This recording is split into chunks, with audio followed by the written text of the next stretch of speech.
So you might be in a situation where for some reason your WhatsApp, this little single tap or this little single time photo option that comes up when you're trying to go and send a photo for the first time, or if you're trying to send a photo and you're trying to go and make sure that they only see it one time, if that little single time option is missing, there's a very easy way to fix this. Now this happened to me, and luckily for us, the fix is so easy, at least what worked for me, is to open up your Apple App Store or your Google Play Store. So open up your particular application, so your App Store, Play Store, whatever you have, and all you're going to want to do is you just want to go and click on the search bar right here.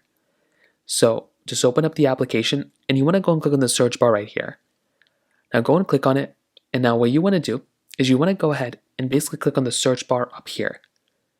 So click on the search bar, and then what you're going to want to do is you basically just want to go ahead and search for WhatsApp.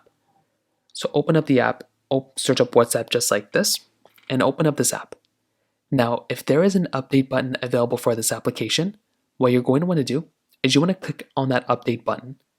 What's going to happen here is that it's going to go ahead and update this application for you. It's a very basic thing to do. It's a very basic process. So go and click on update.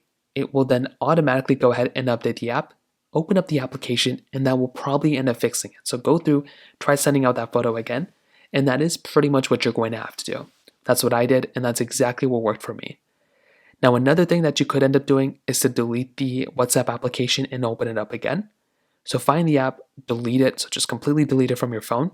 If you have a lot of messages and stuff, just back them up, and then make your way back into your App Store, re-download the application or store from a backup, and you want to see if that ends up working. But the update ended up fixing it for me. So that's pretty much how to do it.